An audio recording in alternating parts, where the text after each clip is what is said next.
हे माँ दुर्गे, जो हमारी वीडियो देख रहे हैं उनके घर में सदैव अपना स्थान बनाए रखना, उनकी झोली खुशियों से भर देना, उनका घर हमेशा धन धान्य से भरा रहे, उनके घर में हमेशा लक्ष्मी माँ का निवास रहे। जय माता दी। दोस्तों, 2024 में इस बार माँ दुर्गा पालकी पर सवार होकर पृथ्वी लोक पर पधार चुकी है और मान्यताओं के अनुसार अगर माता दुर्गा का पालकी पर सवार होकर आना बहुत ही शुभ और कल्याणकारी माना जाता है। जीवन सुखमय हो जाता है।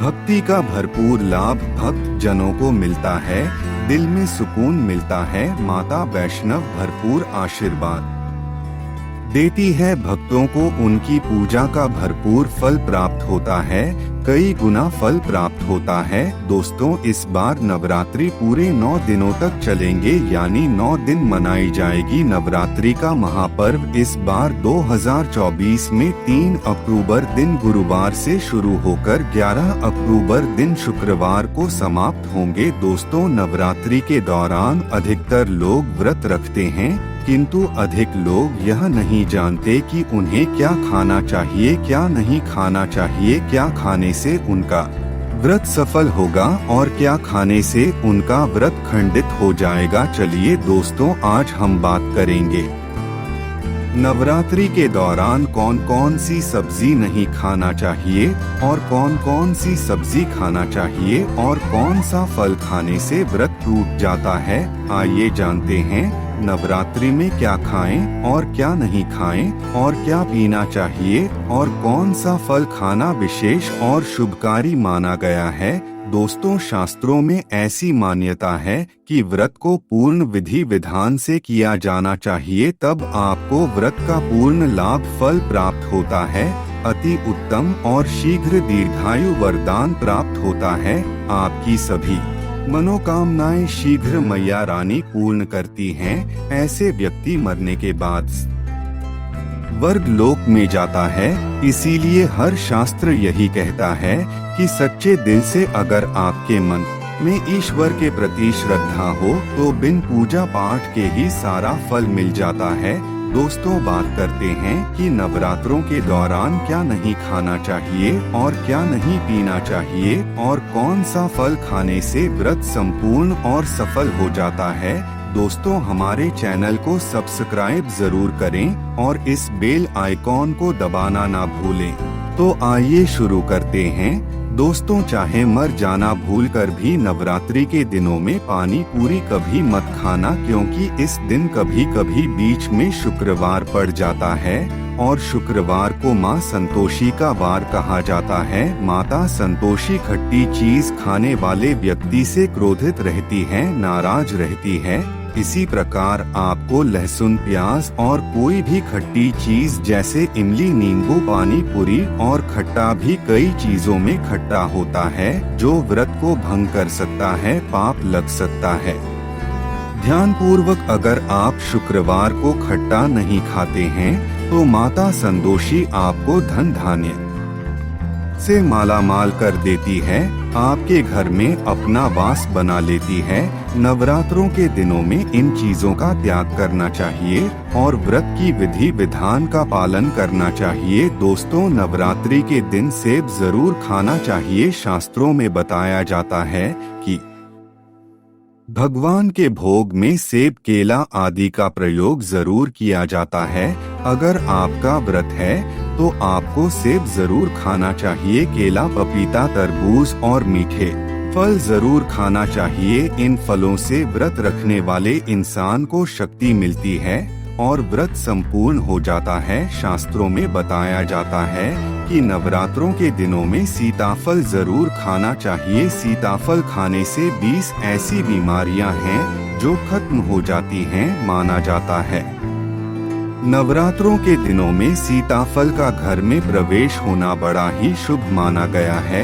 सीताफल खाने से नवरात्रि का व्रत सफल हो जाता है, क्योंकि इसमें माता सीता का आशीर्वाद मिला हुआ होता है। माना जाता है भगवान राम के वनवास के दौर में माता सीता ने यही फल खाया था। नवरात्रि के दौरान इसे जो भी खाता है उसे दुखों का सामना नहीं करना पड़ता। सीताफल आपको जरूर खाना चाहिए। माता सीता प्रसन्न होती हैं और आशीर्वाद देती हैं, क्योंकि इस दौरान हम व्रत का पालन करते हैं तो हमारे पेट में कुछ नहीं होता, इसीलिए हल्का खाना खाना सर्वप्रिय और उत्तम माना जाता है। व्रतधारी को रसीले आलू अवश्य खाना चाहिए। नवरात्रों में रिफाइंड का तेल और सरसों का तेल भूलकर भी व्रत के दौरान नहीं खाना चाहिए। मूंगफली का तेल और देसी घी और गोले का तेल खाना अच्छा माना जाता है। दोस्तों, नवरात्र में व्रतधारी को डब्बा बंद लस्सी, डब्बा बंद जूस नहीं पीना चाहिए। उसमें कई केमिकल मिले होते हैं जिसके कारण आपका व्रत टूट सकता है। जब भी आप फलों का जूस पिए तो याद रखें उसमें नमक ना डालें, नहीं तो व्रत टूट जाएगा। फलों का सादा जूस पीने से व्रत सफल होता है। दोस्तों, नवरात्रि के दौरान सिंघाड़े का आटा या कुटू का आटा खाने से पहले यह देख ले कि आटा पुराना नहीं होना चाहिए, क्योंकि पुराने आटे में कीड़े वगैरह पड़ जाते हैं जिसके कारण आपका व्रत टूट सकता है। आलू वगैरह खा सकते हैं, आलू के चिप्स खा सकते हैं, साबूदाने की टिकिया बनाकर खा सकते हैं, साबूदाने की खिचड़ी खा सकते हैं, आलू के पापड़ भी खा सकते हैं। परंतु इन चीजों को खाने से पहले आपको यह ध्यान रखना पड़ेगा कि आपको नमक की जगह सेंधा नमक का इस्तेमाल कर सकते हैं। आप इसमें हरी मिर्च का भी इस्तेमाल कर सकते हैं, परंतु दोस्तों भूल कर भी लाल मिर्च और सफेद नमक का इस्तेमाल नहीं करना चाहिए। ऐसा करने से व्रत खंडित हो जाता है और माता रानी क्रोधित हो जाती है। नवरात्रि के दौरान आप दूध पी सकते हैं। दोस्तों, आप चाहे तो चाय भी पी सकते हैं, परंतु चाय के दौरान आपको कोई भी नमकीन चीज नहीं लेनी है। आपको चाय के साथ कोई भी नमकीन चीज नहीं खानी है। दोस्तों, नवरात्रि के 9 दिन आदिशक्ति माँ दुर्गा को समर्पित होते हैं।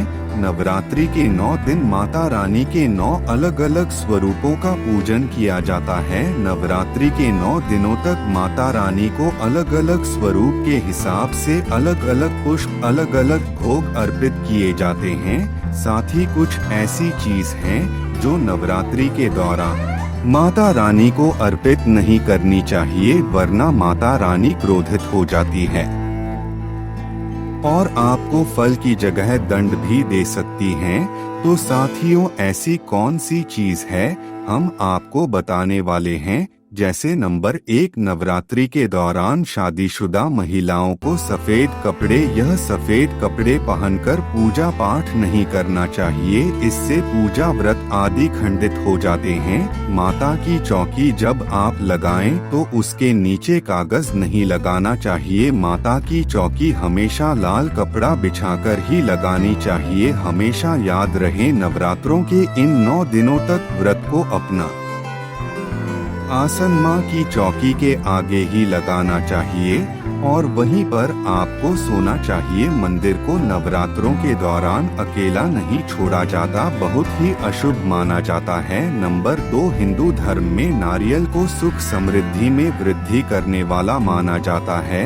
जिस नारियल के अंदर पानी होता है, माता रानी के पूजन में सदैव पानी वाला और जटा वाला नारियल ही इस्तेमाल करें। नारियल पूर्ण होना चाहिए, नारियल चटका हुआ या टूटा हुआ नहीं होना चाहिए, क्योंकि साबुत नारियल ही पूर्ण और पवित्रता का प्रतीक होता है। महिलाएं माता रानी को नारियल अर्पित तो कर सकती हैं, लेकिन कभी भी माता रानी के सामने नारियल को भूलकर भी ना तोड़े, क्योंकि नारियल बीज रूप होता है और स्त्रियां बीज रूप से ही शिशु को जन्म देती हैं। इसीलिए कभी भी महिलाओं को नारियल नहीं तोड़ना चाहिए। दोस्तों, नंबर 3, लौंग हम सभी माता रानी के पूजन में इस्तेमाल करते हैं। लेकिन माता रानी को सदैव फूल वाली लौंग ही अर्पित करना चाहिए। जिस लौंग के ऊपर फूल नहीं होता या फिर जिस लौंग के पीछे लकड़ी की डंडी नहीं होती, उसको आप माता रानी के पूजन में भूलकर भी इस्तेमाल ना करें और टूटे हुए अक्षत इस्तेमाल नहीं करना चाहिए। इसीलिए सदैव माँ रानी के पूजन में फूल वाली लौंग का ही इस्तेमाल करें। नंबर 4, तुलसी के पत्ते अर्पित नहीं करने चाहिए। माँ दुर्गा के पूजन में तुलसी पत्र का इस्तेमाल करना वर्जित माना जाता है। तुलसी पत्र के अलावा आंवला भी माता रानी को अर्पित नहीं करना चाहिए। दोस्त, माता रानी को प्रसन्न करने के लिए हमने शास्त्रों के अनुसार दी गई जानकारी आपको बताई है। इन नियमों का अवश्य पालन करें तो आपको माता रानी की असीम कृपा प्राप्त होगी। दोस्तों, वीडियो अच्छी लगी हो तो लाइक करना तथा आप चैनल पर पहली बार आए हो तो चैनल को सब्सक्राइब जरूर कर लेना और बेल आइकन को प्रेस करना ना भूलना। तो दोस्तों, कमेंट बॉक्स में जय माता की जरूर लिख देना। चलिए साथियों, मिलते हैं अगली जानकारी के साथ। तब तक के लिए अपना ध्यान रखना। धन्यवाद।